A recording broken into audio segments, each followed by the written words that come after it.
In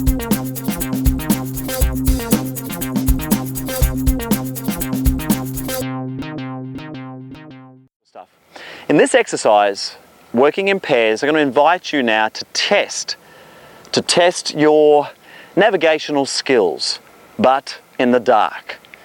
Now, most animals are pretty good at navigating their way through the dark, but I can guarantee you that as humans, we're not particularly good at this. That's why they invented the GPS and the compass. So if you're lost and you think we should go this way and your compass says you should go that way, trust the compass.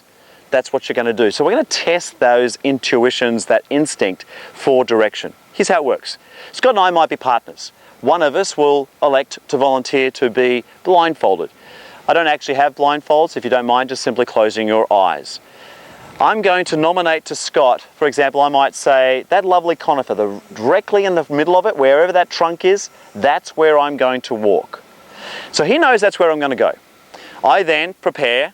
I can have my bumpers up if you choose, but there's really not many opportunities to bump in, so feel free to keep them down, but have your eyes closed. So there's two things you're trying to work out. One is the distance, and two is the direction. Your object is to try and get as close to those two things as you can. Scott's role is to walk behind me, and I want to point that out. It's behind, not to the side or in front, because that may influence me. If he's behind me, I really am on my own trying to navigate my way there. He is there for the safety.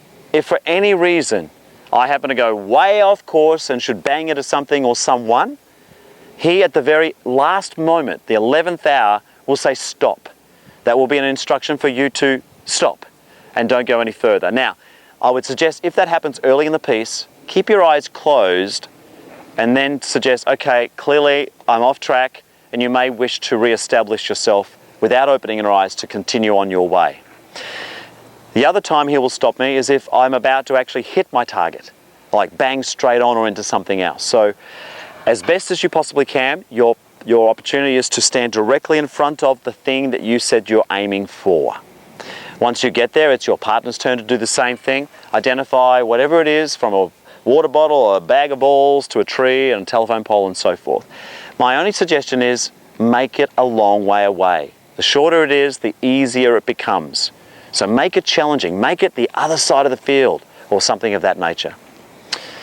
So as I say, swap it over, and you'll probably have time to do it at least once, if not twice, over the next few minutes.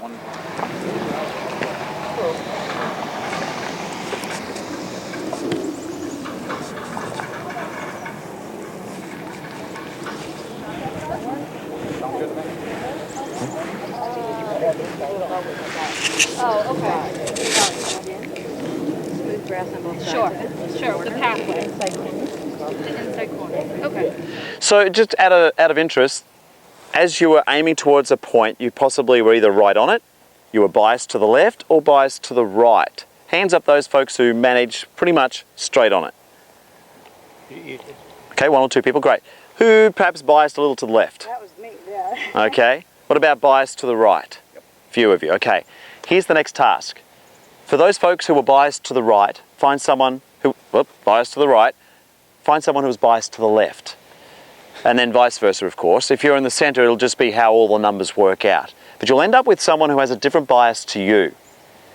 Then now, for example, let's say Scott is either smack on or he biased a little to the right, and I'm definitely way to the left.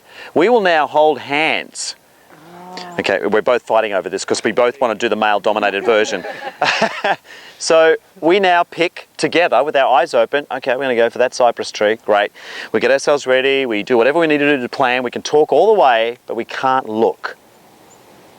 So we're going to be in groups of 3 on this occasion. We'll have one person to protect us, and then off you go. Same exercise, and see how you go. And note and observe what occurs not only between your partnership, but as an observer, what you're actually seeing as well. Okay?